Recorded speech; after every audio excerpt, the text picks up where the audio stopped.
Welcome to the Whooping the Doctor podcast. I'm your host, Glenn Curry, alongside my co host, Dr. John Devereaux. And once again, it's just you and I today. We don't have a guest this time, but I think this is going to be a really good conversation. Um, Neither one of us really know where the other person's planning to go with this topic, but we just threw out the topic out there and just going to kind of let it fly. So let's start off with the quote of the week, which is: "In the beginner's mind, there are many possibilities. In the expert's mind, there are few." And that's a quote by Shun Ryu Suzuki. So I think that really speaks to the importance of experience, especially if you're running your own business. But I want to take a few steps back and look at, like, when you first started your career as a realtor. I mean, you were fresh in the game. I mean, Yeah. what was that like? I guess, jumping into that without any work experience. It was hard. It was difficult. I think one of the things is that when you first get started in any career, whether it's like in business for yourself or, just a career that you went to school for, you have the skill, but the one thing that people always lack is that experience. But I think it's important to understand that if you only have the skill, you have to start to leverage other people's experience. Mm. Um, and I think that's what I did. So for me, I had the skill from the book smart and the stuff like that, but I didn't have the actual years of experience behind my belt.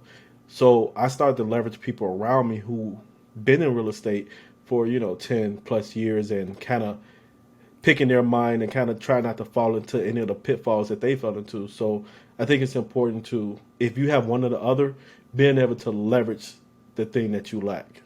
I completely agree. If I think back to, like, when I first started teaching, like, I had zero teaching experience, and, like, it was just different. But I did the exact same thing that you did. Like, I used to, and this is crazy now that I just think about it. I used to have a class that I would be teaching at like 10 o'clock in the morning, 11 o'clock, and then one at 12. But after I would be done teaching my classes, I would go sit in on another professor's class, who was teaching the Mhm. same subject, just to kind of Mhm. glean, how they're approaching the subject matter, and then take that. And, I was taking notes throughout the whole time so I can implement that in, my future courses. But it really is about leveraging the people that are around you, and, using those. And that goes back to something that you're always talking about, which is networking. Yeah, absolutely. And I think that's important. And I think another thing that I think don't get a lot of, I guess, like spotlight is being able to do like free work, right? Especially like being a realtor. One thing you always ask yourself is, I don't have a mentor to show me what I don't know, but being able to just do stuff for free, right? Like interning or anything like that, I think is a lot of value into interning and getting that experience because at the end of the day, it's going to pay off in the long run. Okay, when when I thought, when you were saying, like, doing free work, I was like, as a realtor, you just, you listing Well, properties for not free.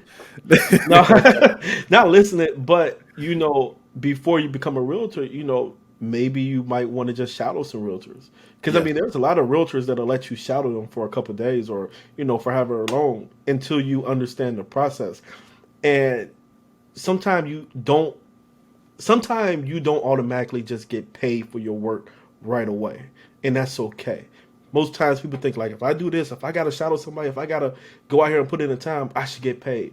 Not necessarily, I because you're agree. putting in sweat equity, and I think that's the most important part. And And I agree with, like, sometimes doing things for free, and internships are huge, especially in the education field. They always, advise that you do get an internship because you can get some of that real world experience. Yeah. But, like, even going back to, like, our photography businesses, man, you know how many free events I did? Because one, if you're doing an event for free, especially early on, it really helps you to find out what's working in your business and what you need to work on in your business. Exactly. Yeah. And with a lot of those early events that I did, I've found, like, this is not going to work, so I need to go back to the drawing board on, this area of the business. And then you find out what does work. And then it really does give you, in a sense, like, a low risk Hmm. trial run. I don't want to call it like a trial run because, you're still going to try to do your best, but there's really like no pressure because you're not paying for the service, but I'm still going to try to give you, Right? the best that I can. But man, there's so many people who kind of disregard the importance of, And you the know way what, man? people look sometimes. I remember when I did get into photography, man. It was back at Western. I tried, and another thing is, don't wait for somebody to come to you for the work. You should be actively looking for Mm. that free work, right? Nobody's going to come up to you and say, "Hey, look, John, I got some free work. Do you want to do it?" No, you got to kind of be proactive for it. So I remember when I was starting the photography, like I thought I had like the basics down. I watched the YouTube tutorials. I dabbled here and there, and I remember going out intentionally and being proactive, looking for anything I could do. So I did like a lot of free events at Western. I was in a crowd, like a regular audience member, shooting shots of the show. And what happened was I posted it on my page, and they saw it, and they wanted me to come back for a paid show. So I think it's important to do a lot of that free work just to kind of get your name out there. Yeah, and that's where it's really important is getting your name out there. And we talked about this in our episode with Jarnay, doing things for the look per se. Yeah. And I remember, like even recently for me, like when I bought my drone, and nobody knows that I do drone photography, so I had to do like a bunch of free stuff and then just post it. But that's how you get people interested in what you have. You got to have a product that you can show them. And a lot of people are looking for something tangible, something visual that they can use to say, okay, well, this person does have some type of level of expertise. But you know what I've learned though is, and this is probably like not a good thing to say. Sometimes you almost have to be overly confident, and you also have to almost fake it till you make it. You almost have to, even if you don't know what you're doing or you don't have that experience, you have to almost carry yourself like you do, and then that'll make the people, but the people that you're trying to attract you, if that makes sense. It does. And I think we're speaking a lot from that photography, aspect, Yeah. just because one, that's a shared, business that we both have done. But in that, a lot of people, you could take some trash photos, but what Yeah, people are going to remember is how you made them feel and how confident you are. If absolutely. you can go in there and command the room, people are going to, I guess, take you, I don't want to say like take you more seriously, but that factors in. And I think, just being confident in what it is that you're offering, it really Yeah. does put you on a whole nother level versus somebody who might have all the skills and is very timid and doesn't know how to command the room. Faking it till you make it is, I think, a certain type of, you have to be a certain type of person to be able to do that because you have Yeah. to at least be able to be resourceful to kind of Yeah. create whatever the product is that you're faking that you can do. But you know what I was saying when I mean fake it till you make it. I never mean like trying to deceive anybody, but I Yeah, yeah, mean having the confidence to fill in those areas that you lack in, yeah. right? And that's pretty much all that means is just have the confidence to get the job done. And I think I shared this before on one of our previous episodes. Like the whole reason I got into the photo booth business was because somebody asked me. I was just a regular photographer at the time, but someone was like, "Hey, can you do a photo booth for my wedding?" I've never done a photo booth. I Yeah, was like, "Yeah, I can." So I said I could, but I knew that I would, put that pressure on myself to figure out how to do it and then provide a good product, yeah, and which I did. But I'm with you all the way, man. You have to be a certain type of individual, and you have to have that confidence in yourself to yeah. be able to live up to what you say that you're able to provide. But I want to go. I want to shift gears, and I want to throw this question out to you. And which one do you think is more important? Someone who is naturally talented, or someone who is more experienced? Talent. Why? Talent will take you places that experience will only limit you to. And I say that because if you got the talent, you can gain the experience. But if you got the experience and no talent, you gonna hit a dead wall. But doesn't it take talent to get to the level of experience? The reason why I say that talent outweighs experiences, and we can go back to the photography analogy, right?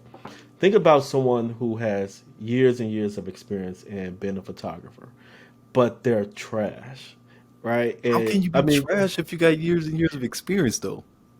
because they probably just never perfected their craft, right? They're probably okay at the level that they are. I mean, we know photographers, right? You ask somebody how long they've been doing photography, they like you're like 5 years, but they work don't showcase that they've been doing it for 5 years, right? Versus somebody who's like naturally talented and got an eye for photography, right? The years of experience is going to come. So that talent for having an eye for that art is going to outweigh the experience that someone has but no talent. Does it make sense? No. I get what you're saying, but I'm gonna Okay. challenge you on it though. Okay. So let me give you an example. All right. So when I was teaching at Western, one of my bosses, my boss's boss, he was the dean of the building, probably in his late 50s, and Okay. he reached out to me. He was like, "Hey, I see you be going to the rec." He was like, "You play racquetball?" I was like, "Yeah, I play racquetball." You know what racquetball is, right?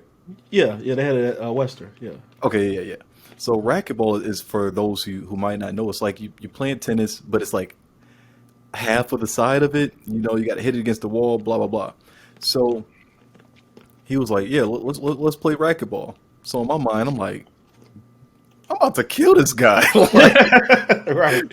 Right. I'm sitting there thinking, like, man, let me take it easy. I don't want to embarrass my boss, you know. So and like I'm an athlete. Like I play a lot of sports. So I was like, I'm quick, all that stuff. So anyways, we get there. Dude kicks my tail. I'm fast. I'm getting around the court, but he's able to place the ball in a certain position that like I just can't reach. I can't get to. So He's his experienced. experience outweighed my natural talent and ability. Okay. Yeah. And I think like even with other sports, like we got like Tom Brady. I don't know if you follow football, but Yeah. like experienced quarterbacks where you've been in certain situations and you know how to handle yourself. And just to kind of carry back into our photography analogy, just because somebody has a good eye for photography and they might have been doing it for like a year, you're not going to hire that person to shoot a wedding. And the reason why is because there's a lot of technical stuff that Yeah. goes in Yeah. when you're shooting weddings. Okay.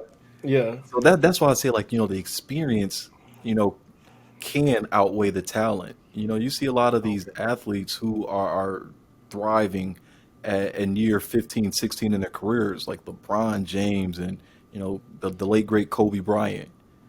They learn how to advance with But do you time. think it's but do you think it's his natural talent that pushes him over his actual experience in the league?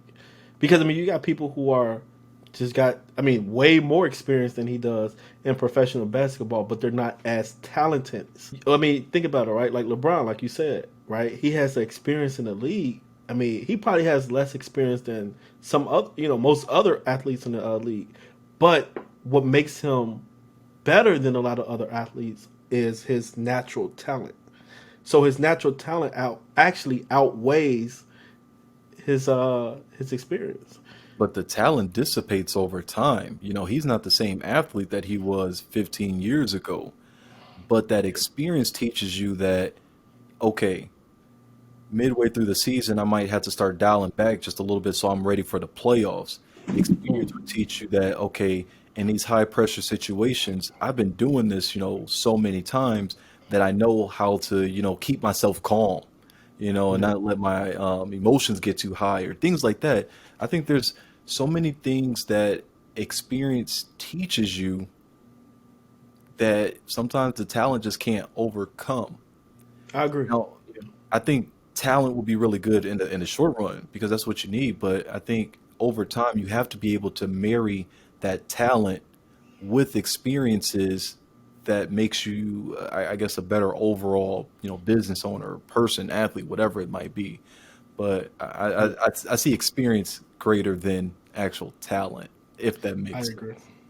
So for you, right, being a professor, you have all of these students, right, who you train, you teach, you motivate for the next 4 years to get out in the real world to essentially get a job, right? So they gain up all the skills that they need.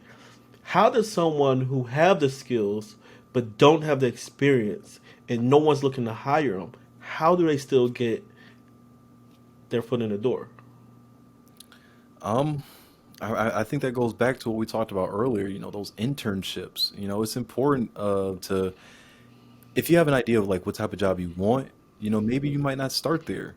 Maybe you have to start at like an Mm, entry level position and kind of work your way up.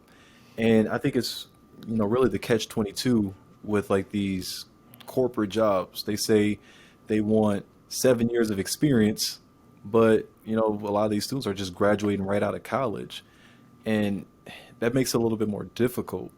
But then it's also about like getting involved while you're on college campuses. That's joining organizations, being members of mm, certain clubs, social clubs, your fraternities, yeah. sororities, things like that, because that gives you experience in and of itself that you can translate to the workforce. So I mean, it's tough, but I think a lot of times it is starting out at those entry level positions. And I think you hear the stat that a lot of people don't really get their first job right out of college in the field that they're studying, while Mm. they're in school. Yeah. So, I mean, that's a whole nother conversation. Sometimes it's just reaching out to individuals too. You got to get out there and network. If you don't have the experience, get around people who do. They can introduce you to certain people, if you cultivate good relationships. But it's really causes a lot of these students to have to just get out there and be proactive. You can't just be passive and sit by and just hope that somebody's going to give you the position. No, you go out there Yeah, and work right. for it. Yeah, absolutely. But Right. like even when I think about, even just outside of like education, there's so many people who give out like that free game.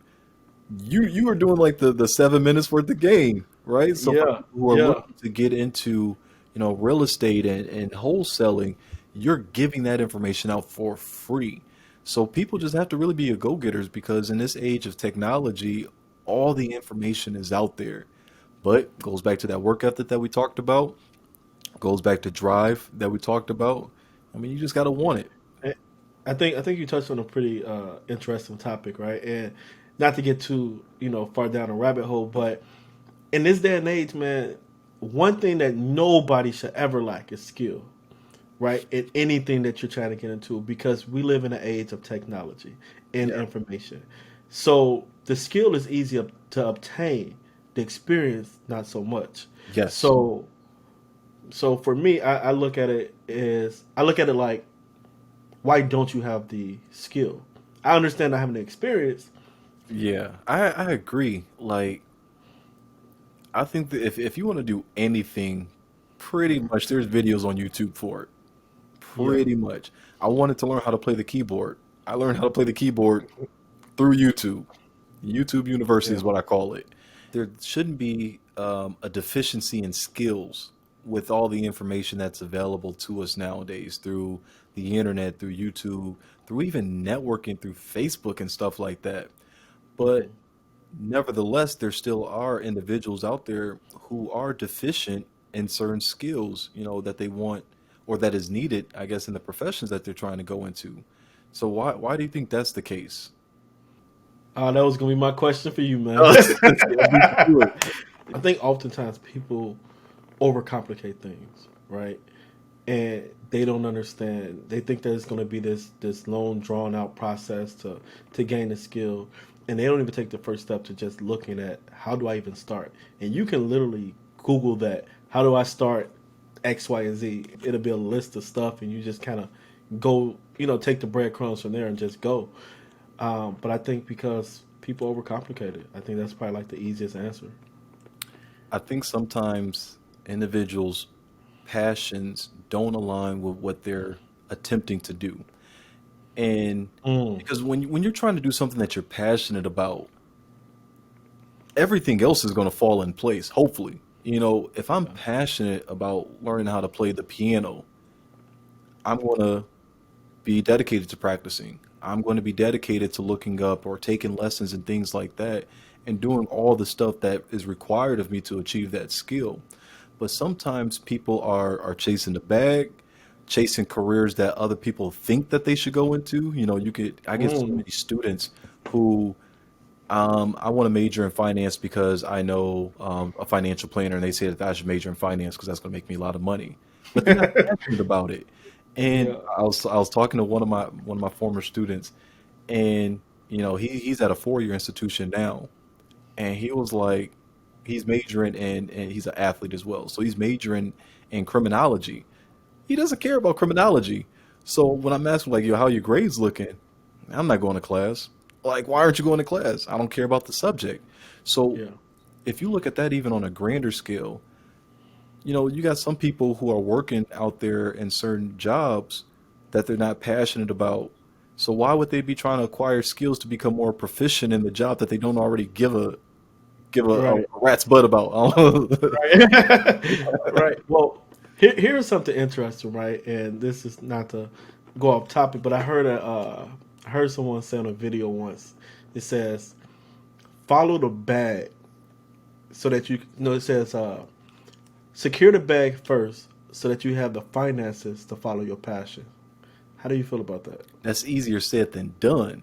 You know how a lot of people think, I guess that if it's easy to secure the bag, everybody will be securing the bag, you know? Well, I'm saying like just say for like a job that you're not passionate about, a 9 to 5, whatever the case is. Secure the bag first, build up your cash flow, whatever, and then follow your passion. Okay. So I guess when I think about like, securing the bag, I'm thinking like you checking, Yeah, bands, thousands of dollars. yeah, But right, right. I guess when you talk about like securing the bag, making sure that you're securing, enough to handle all of like your bills and your other financial obligations. I Hmm. heard someone say this on Instagram. I think it was Tahiti. She's a graphic designer and also a freelancer. She said, I work my 9 to 5 and then I work my 5 to 9, Woo, which is her hard business. drop. Yeah, exactly. So hopefully she wasn't the one who said it so I can, give her credit. But I think that's what it really does take. You can't spend your entire day working for somebody else, doing something that you don't enjoy doing, and not spending that time once you get off of that job trying to find out how you can make your life what you want it to be, and whatever that takes. Like, you gotta have that drive, man, to after I'm done working for somebody else, I'm gonna put in the hours for myself to give me the life that I want to have. And Yeah.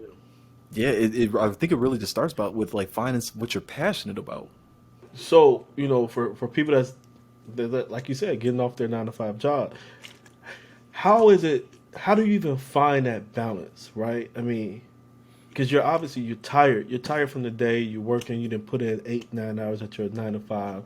You probably got kids. You got to come home, relax, stuff like that. I mean, how do you even find the motivation to keep going? Like for you, I'll give you an example. You work your 9 to 5 or whatnot, but you still found that time to still work on your business, to build another business, to do a podcast. All of these things. How do you even find that motivation? You got to be passionate about it. Like for me, Mm, that's what I'm saying. Like, when I was learning to play the keyboard, like after I get off, I don't really see that as like work. Like it's something I enjoy doing. Photography is something that I enjoy doing. The podcast is something that I enjoy doing. So yeah. even though there are, aspects of it that involve work, it still is something that I'm interested in to the point where I'm going to make myself, well, I won't even say like make myself do it. I want to do it. After you work your 9 to 5, you should be eager to get home to start working on, whatever it is that you have for your business. Or even if you're not working on whatever your business is right now, start envisioning something, that you want to have. When you find something that you're passionate about, that is going to drive you to do the work that's needed, not the other way Mm, around. yeah. But I mean, and that's just my thoughts though on it. So I mean, for you, you were working that job at for Uber, in the corporate Yeah. office, but then you also were doing the real estate stuff on the side, like, and I know that real estate stuff isn't simple, so that involves a Yeah. lot of work as well. So I mean, you should know firsthand how it is to balance a lot of that stuff. Yeah, it's difficult, man. But I agree with you. Is I was more passionate about my at the time my side business than I was my actual 9 to 5. So that was that motivation that I needed, and that's the motivation that kind of drove me. But if you don't, like you said, if you don't have that motivation, bro, it's not it's not gonna work because if you're tired, man, you're tired. Period. if you have no other reason on why you should get up and do something other than you, dang, oh, man, dude. You got it, bro. All right,